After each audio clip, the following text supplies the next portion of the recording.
ഇത്തവണ ഞാൻ കുറച്ച് അധികം ചക്ക വരട്ടി. ഇന്നൊന്നല്ല കേട്ടോ, കുറച്ച് ദിവസം മുന്നേ എടുത്തതാണ് കേട്ടോ. ഇപ്പോഴാണ് ഞാൻ അപ്ലോഡ് ചെയ്യണത്. വീട്ടിൽ പോയപ്പോൾ ഒരു അടിപൊളി ചക്ക കിട്ടി. അപ്പൊ അന്നത് ഫുൾ ആയിട്ട് വരട്ടി വെക്കാന്ന് കരുതി. നല്ല ഇനം ചക്കയാണ് കേട്ടോ. പക്ഷെ മഴ കൊണ്ടതായത് കൊണ്ടാണെന്ന് അറിയില്ല, നല്ലപോലെ മുളച്ചിരുന്നു.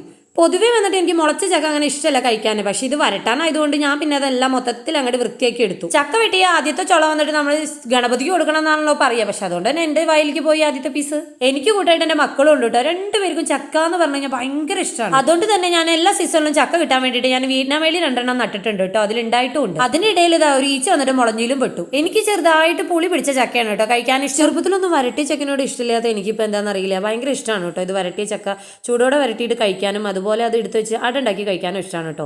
എന്തായാലും കിട്ടിയതല്ലേ, അപ്പൊ അത് മൊത്തത്തിൽ വരട്ടിയിട്ട് ഒന്ന് എടുത്ത് വെക്കാത്തതുകൊണ്ട് ഞാൻ ഒരു ദിവസം വന്നിട്ട് ചക്ക ഉണ്ടാക്കി കാണിച്ചു തരാം കേട്ടോ. മിക്സിയിലൊന്ന് അരച്ചെടുത്തതിന് ശേഷമാണ് കേട്ടോ ഞാനിത് വരട്ടി. ചിലർ പറഞ്ഞു കേട്ടിട്ടുണ്ട് ഇത് കുക്കറിൽ വേവിച്ചിട്ട് വരട്ടിയാലും നല്ലതാണെന്ന്. ഇന്ന് ഞാൻ എന്തായാലും ഉരുളിയിലാണ് ഉണ്ടാക്കാൻ പോകുന്നത്. ഉരുളിയിലാവുമ്പോൾ പെട്ടെന്ന് വെള്ളവും വലിഞ്ഞു കിട്ടുമല്ലോ. ആദ്യമായിട്ടാണ് കേട്ടോ ഇത്രയും അധികം ചക്ക വരട്ടണത്. എന്തോരം ശർക്കര വേണം, എത്ര നെയ്യ് വേണമെന്നൊന്നും എനിക്ക് അറിയില്ല കേട്ടോ. ഞാൻ എന്തായാലും അതൊന്ന് പരീക്ഷിക്കാന്ന് കരുതി. ഈ ചക്ക ഒന്ന് ചൂടായി വരുന്ന ഒരു ബുദ്ധിമുട്ട് മാത്രമേ കേട്ടോ നമുക്കിത് വരട്ടാനുള്ളൂ. ചക്ക ചൂടായി വരുന്നതിന്റെ മണം എനിക്ക് ഒരുപാട് ഇഷ്ടമാണ് കേട്ടോ. ചക്ക ഒന്ന് കുറുകിയതിന് ശേഷം ഞാൻ കുറച്ച് ശർക്കര ഇട്ട് കൊടുത്തു. ശർക്കര നല്ലപോലെ മെൽറ്റായതിനു ശേഷം അല്പം നെയ്യ് കൂടി ഞാൻ അതിലേക്ക് പാർന്നു കൊടുത്തു. ഒരുപാടൊന്നും നെയ്യ് ഞാൻ ആഡ് ചെയ്തിട്ടില്ല കേട്ടോ, കാരണം എനിക്ക് നെയ്യിന്റെ മണം അത്ര ഇഷ്ടമല്ല. അതുകൊണ്ട് ഞാൻ ഒരുപാട് ആഡ് ചെയ്യാറില്ല. പൊതുവേ എല്ലാവരും പറയും നെയ്യ് ഒരുപാട് ഉണ്ടെങ്കിലേ കേടുകൂടാതിരിക്കുള്ളൂ എന്ന്. പക്ഷെ എന്തോ എനിക്ക് അത്ര ഇഷ്ടമല്ല കേട്ടോ.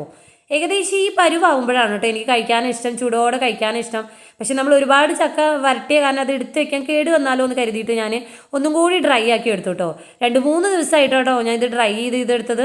കാരണം വേറെ ഒന്നുമല്ല കേട്ടോ, ഒന്ന് വരട്ടി അതൊന്ന് ഡ്രൈ ആയതിനു ശേഷം പിന്നീട് ഒന്നും കൂടി വരട്ടി എടുക്കുന്നതാണ് കേട്ടോ താല്പര്യം. അപ്പോൾ ഇത്രയേ ഉള്ളൂ എൻ്റെ ചക്ക വരട്ടിയ വീഡിയോ കേട്ടോ. ഇഷ്ടപ്പെട്ടാൽ സപ്പോർട്ട്